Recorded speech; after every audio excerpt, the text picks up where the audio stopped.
Welcome to the Impact Multiplier CEO podcast.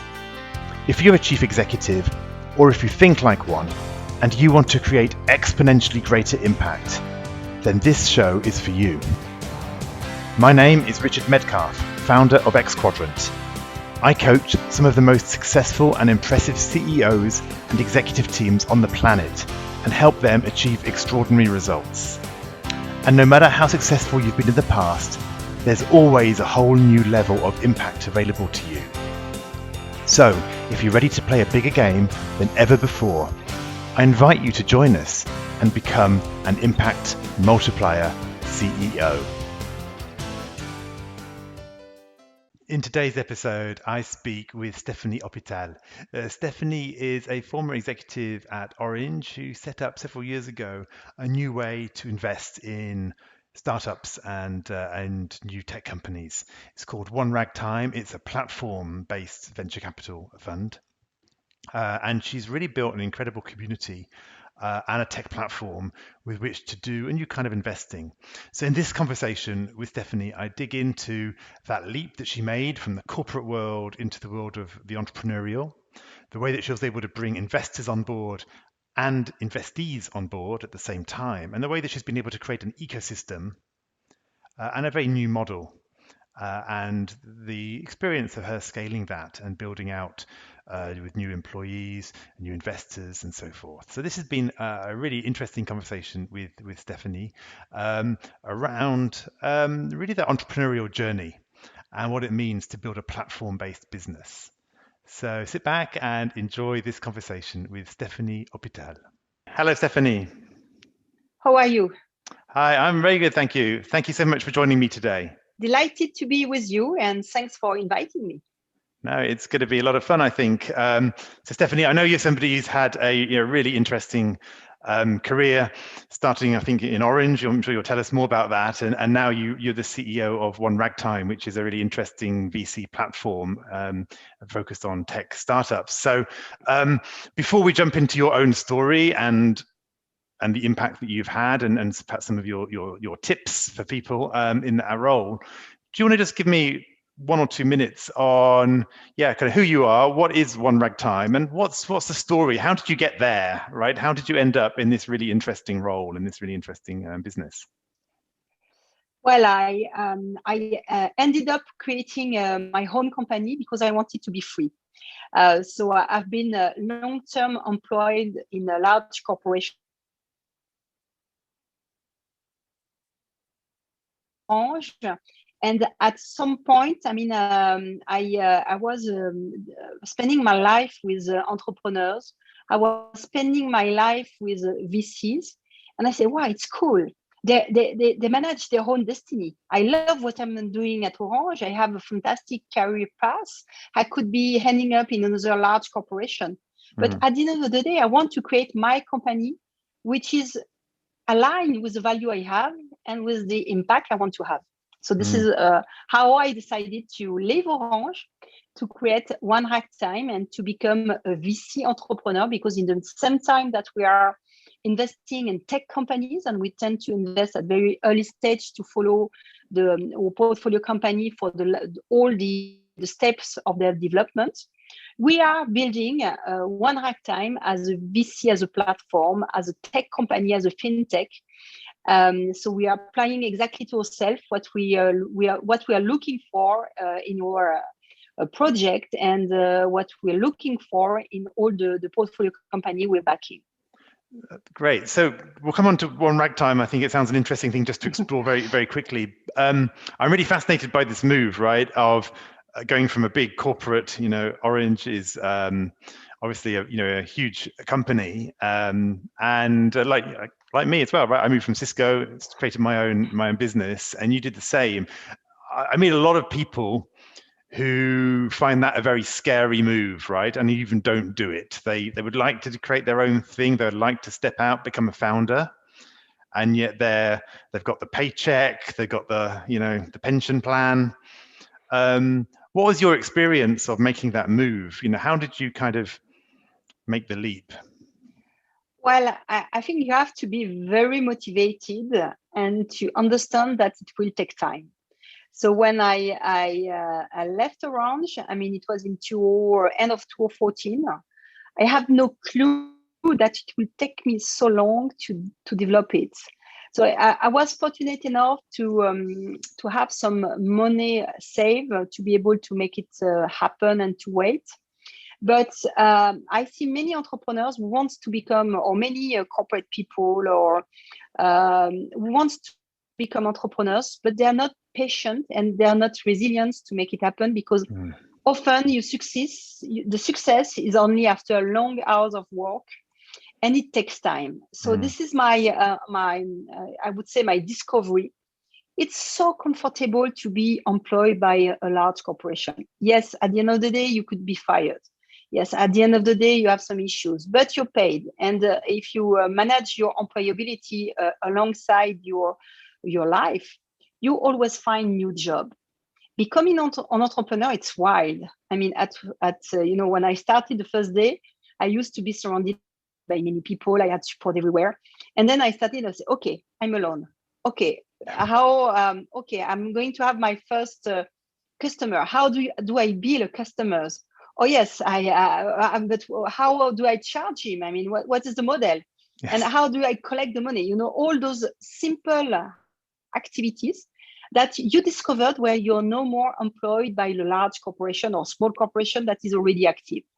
So that was a nice experience. I made it. And so this is why I think that today we are even more relevant for the entrepreneurs, because with OneRagtime as an investor, I've lived the same journey that all entrepreneurs are living. So I know what it is to hire for the first time someone. I know what it is to have no for long hours. I mean, and repetitive no from your first customers, because at the beginning, I mean, it's always hard to convince people. You have only the idea, and then you need to transform it into something that you can sell, that is feasible. So, and developing a fund is maybe even harder than building any type of companies, because what we are selling is that you have the ability to find the right companies, but you have no money to invest in it. So you need to convince people that you have effectively the right company.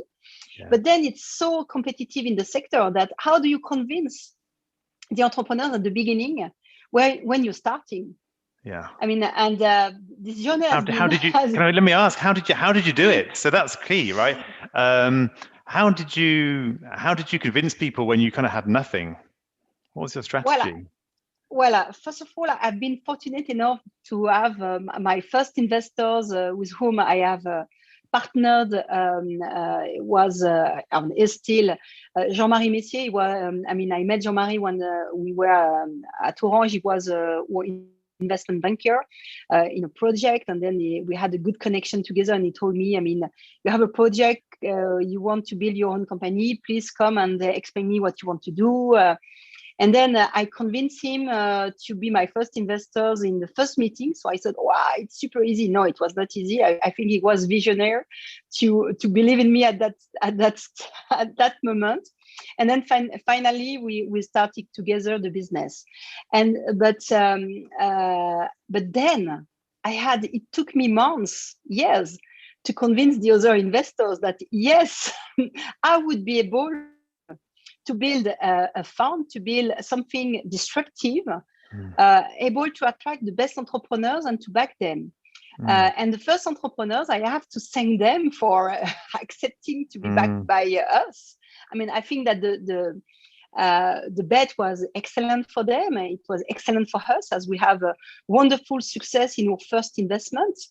But the journey, I mean, it was as of brave for our first entrepreneurs to say yes to us than us saying yes to them and risking the first money, because it's super risky at the end of the day, funding them. And then we built the story, and then we attract the first talent, the team, and etc. So 6 years after the start, I mean, I can say, okay, we've done it. We've done a little part of the journey. And so what was it, do you think, that got those first investors, the first investors or the first customers, the first founders on board? What do you think you did that convinced them? Well, this is what our entrepreneurs are doing with us. I mean, when you're an entrepreneur, you're always selling your company. At the beginning, you're selling your vision because you have nothing. So the vision, and by the way, the vision I had on OneRagtime, this is exactly what we're executing today. If I look at my first strategic thinking about what I wanted to build in 2014, this is exactly what we're building now. The only difference is that it took us more time to start, but I'm sure that the success will be bigger than what I thought when I started. So, and when you think about strategy, by the way, this is always the thing, is that you think that you will go faster, but at some point when you go faster, you go bigger than you thought at the beginning. So that's always the case. And when clearly when I started, really for the first entrepreneurs, I pitched them. I explained them the vision, the fact that we will have a wonderful network, that we had experience, that my years at Orange give me experience of what it works, not works, that I was someone that they could trust to become a board members, and that, yes, effectively, we will have some money to give them and to back them alongside. And same for the investors. I mean, you explain them, okay, I'm going to be able to find you the best companies. Yes, I have never done it that way. I did it in a way when I was at Orange, partnering with the best startup and tech companies, but and acquiring some of them. But it was a different story. But I'm sure that this is the same dynamics. And then it comes to your first employees. And at the beginning, and especially when you start, I mean, you start alone and you have no money to pay your first employees. So how do you do it? And I was fortunate enough to have very young, talented people willing to join me, who joined me, and that after 5 years are becoming superstar, experienced investors, salespeople, etc. But I started with with a very young team that is growing. So it's all about talent. How do you detect the talent, and how do you convince people that you're going to make it? And this is the same story for every type of business. Absolutely, absolutely. So how do you? So Stephanie, what's your secret sauce in this? Okay, so what are your 2 or 3 key strengths that have really served you well as you built this business from nothing? To be optimistic. Optimistic, or to think that you're going to make it. If you're not convinced yourself, you will listen to many people that will explain you that no, you're not going to make it, that yes, it's impossible to succeed, that maybe you should do something else. So at the beginning, you have to believe in yourself and to be well surrounded by your family, your friends, and have people around you that think that yes, you're going to make it. And in a sense, you need to be optimistic or positive, and to think. You could say also, in another word, you need to be resilient. I mean, because you take a lot of no, and at some point, I mean, yes, there's a yes, and it's the start. So resilience is key when you're an entrepreneur. You have to be resilient and patient, and you have also to be passionate about what you're doing, because you're going to work long days doing what you're doing if you want to succeed. And so if you don't like it, you're not going to be good. So when I see entrepreneurs who are developing a project because they think that they could be very successful and then very wealthy at the end, but that they don't like the project, I mean, for us, it's a reason not to invest. We want to have passionate founders, and I'm passionate about what I'm doing. Because it's about people. Yeah, absolutely. If you're not going to be passionate, you may as well stay in your corporate job, right? In a sense. Well, you have to be passionate in your corporate job. You but do, at the I end of agree. the day, my secret sauce is to think that you do well only what you like. And that to be a performer, you need to be surrounded by people you like. And that inspire you. So I've been inspired by many of my team members. I've been inspired. I'm inspiring. I'm inspired every day by the people I meet, the entrepreneurs, the investors. My godfather, because and godmother, because when I started, I realized that I needed also to be well surrounded by people able to advise me. So we have a bunch of super senior first shareholders and godfather, mother of OneRagtime. So it helps a lot. So it's all, at the end of the day, it's all all about passion, connection, and resilience. Hello, it's Richard here with a quick interlude. These conversations are all about upgrading how you think about creating impact. So here's a resource to help you do just that whilst staying fast and focused.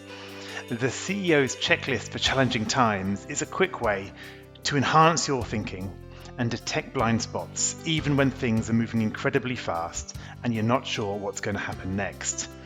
You can get this powerful checklist of 17 world-class strategies by heading to xquadrant.com/go/challenging times checklist with a hyphen between each of those three last words. Now, back to the conversation. Yeah, I love it. I think when you talked about being inspired by people, I think it's really important. I often say to people, don't just get people around you that you can inspire. Get people around you that inspire you, right? Have people on your team who inspire you. Have clients that inspire you. It's so important. And your resilience point, that you're going to get a lot of no's. I mean, what I like to say again is that yes lives in the land of no. It's a mentor of mine who taught me this. And that if I tell you that I had, no no's last year, well, you probably guess I didn't have many yeses. You have to collect the no's. In fact, if you want to be successful, if you want to build something, you have to collect the no's, because the yeses come with the no's. If you're not getting, so I would like to try to hack people's thinking and say, enjoy the no's. A no is a sign that you're probably taking a risk, you're being bold, you're moving forward. Fully agree. And you have to be, to take the no with a positive feeling. Exactly. Because it's a no is not a no on you, it's a no on what you're doing at some point, but you're going to improve to convince the people that, yes, it was a no yesterday, but tomorrow it could be a yes. Absolutely. And also one of the secret sauce when you become your own boss and you're an entrepreneur is to manage cautiously your timing and cash. And this is where, you see at the beginning, I had no consciousness coming from a large corporation of the importance of cash. Cash is king. So do I have enough money to pay the salary at the end of the month? Yeah. Is it possible to collect back the money that the customers are owning, should be paying to us? And this is also the discovery I made becoming my own boss and CEO of my own company. If you want to be free, you need to have cash. And so often entrepreneurs forget it or think that they will always find people able to back them and to pay for them, even if there's no model. So at the end of the day, it's the cash and it's the first customers. Do my business is able to convince the first customers willing to back us and to pay for what we're doing? Yeah, absolutely. So let's talk about back to perhaps OneRagtime and this ecosystem that you're really building, because as I understand it, you might want to say a little bit more, right? It's a different model from a lot of investment models that you've built. You're building really a community and a platform and a whole ecosystem that's supporting each other. Can you just say a bit more about that and kind of how it works, but also kind of how you got that going, right? Because it's quite hard to build an ecosystem. It's easier to get one client and then get another client and then get another client. So tell me a bit about that story. Yeah, when you look at all the success in the tech, it's always relying on 2 or 3 things, which are ability to have a platform to be efficient and people recommending you, a network, a community. So when I started OneRagtime, I look at what was, successful in terms of new business. And I say, okay, if we want to be successful as a fund, why not applying to ourselves what we will be looking for in our tech companies? That is to say, a scalable model, disrupting an existing market, and able to become self-developed thanks to the word of mouth, thanks to a network effect.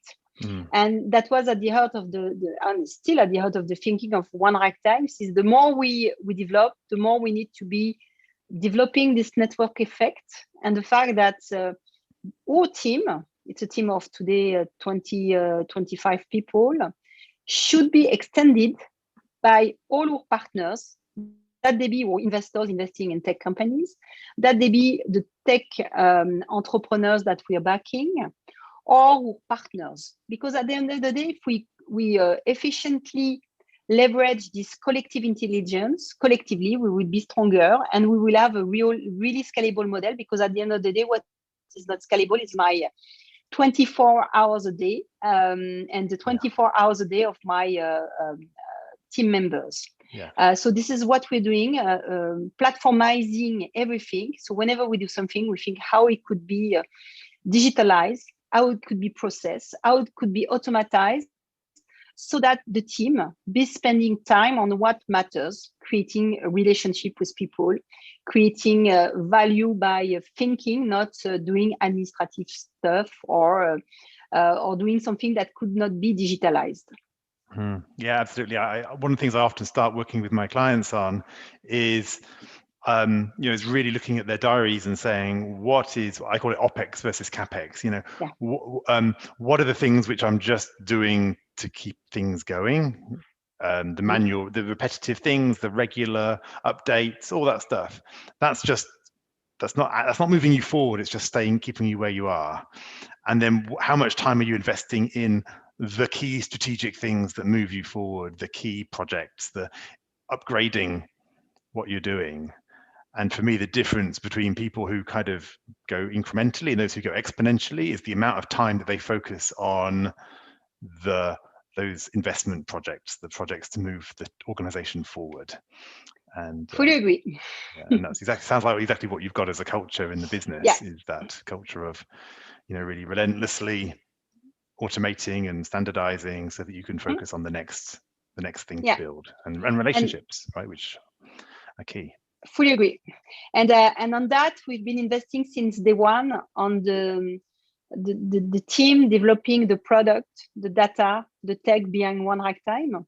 So at the beginning, it was more marketing, and say, oh, we digitalize everything. But now it starts to be very efficient. But we've been investing since day one, really in that field. And I could have, concentrated on finding the first project and helping them and funding the first investors without looking at the tech, without looking at the product. And I had in my brain those two sides. In the one hand, we are looking for the investors and looking for the great project to back, and taking into account that we're investing at a very early stage. So whenever we invest, normally the company are a team of 2-3 founders, and they are just starting. But today, after 5 years of 5 years of OneRagtime and 4 years of investment, we have, we've been supportive to more than 30 companies, and we've been creating more than 1,000 jobs. And when we look at our portfolio company, we have many companies that are 2-digit million euro revenues companies when we invested at zero, and profitable also. So they're also free.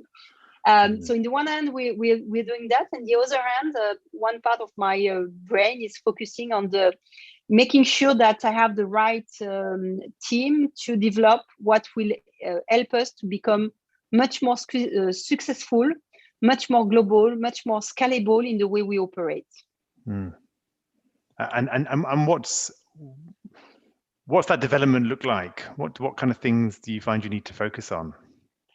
Well, we think hard about the user experience and how we could make sure that all investors can easily access to the investment opportunities. So the way it works at OneRagtime is that we're investing in software companies, focusing in 3 sectors: creator economy and communication services, social networks, fintech, insurtech, and we love what is related with artificial intelligence. So this is what we're looking for. So we were looking for those companies, the founders who are building the new UiPath of the world, the new I hope Facebook, Google of the world. I mean, we're ambitious, and we think that some of our company could really become leaders in the sectors. And in the one hand, to do that, we are collecting the money from our investors, and we are gathering those corporate, family offices, successful entrepreneurs or corporate people who wants to give back or to invest in those small startups, thinking that at least they will help the creation of a nice ecosystem in Europe in the tech, but maybe they will be successful, and then they will give back a lot of money to the investors. And we offer the opportunity for investors to select if they invest project per project, or if they invest in the fund which is backing all the project for 18 months. And this is where what is unique is that normally you want to invest in tech company, either you find them yourself as a business angel, either you invest in a fund. And we're combining the two model, fund and club deal, together in one platform. So it means also that for investors, they can do everything online. Even if you want to invest with us, Richard, you could go online, download the application, registered. You'll be validated as and then you will access to the investment opportunity that we have at the moment. And you will maybe choose to invest in the fund, Rhapsody, or to invest in the company we're backing at the moment, and for which we are raising money. And for the entrepreneurs, they have the benefits of having a fund able to help them from the seed to Series B. I mean, to hold their, and we hope to bring them also at some point some growth capital. But also, they will leverage this community of investors where we have successful entrepreneurs, CEOs of large companies that on top of investing wants to give back and wants to spend time and to help those younger entrepreneurs. I mean, you don't need to be young to be an entrepreneur, but we have always some first-time entrepreneurs, I would say. I mean, some of them. And this is how we built the magic of the network effect, where together we're stronger, and we bring that. And everything is done online, so which means also that for us, we have very limited time to spend on the administrative stuff, as we automatize everything. Yeah. And last but not least, and this is the new challenge for the coming years, we are trying to also leverage data, algorithms, to be able to find and identify the company at very early stage, the most promising them. So we're building what we call the deep dive, which is our augmented intelligence for investments, and we're investing a lot in that. Perfect. That's really interesting. That puts me on to the next little section here, which is thinking about the future, Stephanie, because clearly you've talked about the corporate role, going into this company, this zero business, this new business you built up, having to get that going on both sides, the investors and the founders, the firms you're investing in, and now this this whole technology-driven community platform that you've built. So it's fantastic. Where do you go from here, right, as a leader? Because we normally focus, we normally do what we had to do last year to make us successful. So I'm wondering, what are you going to need to do differently from where you currently are to be even more successful in the future, to do your next thing, right? To take your own leadership to a new level. What's going to be the growth for you as a leader? As a leader, to be able to, I mean, when you're founder of a company, at the beginning, you're on everything. Because you start, you're alone, then you're 2 people, 3, 4, 5. And today we're 25 with extended partners. So at some point, I know that to grow up and to develop my leadership and to be more successful, I need to scale my leadership. And to scale my leadership, I need to make sure that I'm surrounded, which is the case, by talented people who are going to be better than what I'm doing in doing the stuff I used to do at the beginning. And so I have to let it, to be less closer. And especially when you do investment, so there's a responsibility which is quite important, because you take money from people to help them to invest in company where you think that the company will be so successful that you will give back a lot of money to the investors. So the responsibility is huge, because you could lose the money. Yep. And believe me, this is not something you want to do. No. So it means that at the beginning, when you invest, you want yourself to check everything, because you only believe in yourself to find the right entrepreneurs. So scaling that leadership and scaling that ability to train and to have a team, which is better than what I think I am, to select the entrepreneurs and then to follow them, is the next challenge. And this is why sometimes VC funds have been built into partnership. So you have 2 partners building a fund, 3 partners. And as for us, we have organized OneRagtime as an investment company, as a fintech, as a platform. So it means that we will need to find the adequate components between the team, the talents, and the tech, and the externalities of OneRagtime, like the community of investors, entrepreneurs, to really leverage that collective intelligence to one step where I don't have to follow everything. So that is the most, and for that, you need to align a lot into your mission statements, your vision, but also your values. And so we have values at OneRagtime that we try to live every day, and to make sure that whenever we're investing in a company, whenever we're accepting a new investors in community, or whenever we are hiring a new team members, we share the same values and we align on the values. Yeah. One of the impact multipliers is around releasing commitment, and I often say that you need to you have to be committed to the mission, to you as the leader, to the team that you're in, and to the task that you're doing. And there's all these different levels of commitment. But if you're not committed to the overall mission, the overall why we're here, then I think nothing really ever works.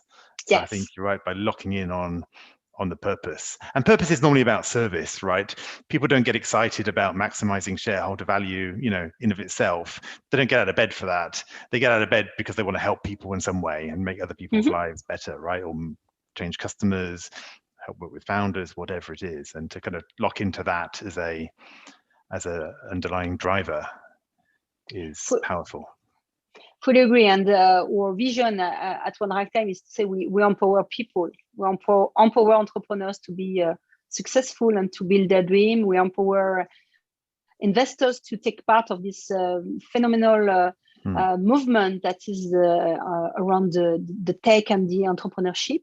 We are empowering our team members to grow up and to become to develop themselves into a company where they're here to spot the best people, so that there's also this level of excellence. We want to have this professional excellence that is in our DNA, and collectively. Yeah. Beautiful. Well, Stephanie, it's been a super interesting conversation. Thank you for sharing a bit about the inner workings of the business and of your journey. If people want to find out a bit more about you or about OneRagtime, where should they go? On our website, OneRagtime.com, and send me an email also at stephanie@OneRagtime.com. Very easy. Perfectly. Great. I'll put those into the show notes so people can access those as well on the website. Well, thank you once again, Stephanie. It's been fantastic to speak, and to say, if anybody's interested in, if you've any good founders out there with exciting ideas, I think Stephanie's the person to be in touch with, or anyone who wants to invest in these kind of companies, check out OneRagtime. It's a really innovative platform. Thank you. Okay, Stephanie, many thanks. We welcome you. Goodbye now. I hope you enjoyed this conversation. Now let's talk about you. When you're in top leadership, when you're in the biggest role of your career, who supports you at a deep level as you lead others? Who helps you multiply your impact and get to the next level? If you're ready to learn more about our content, our coaching, and our community, then visit us at xquadrant.com.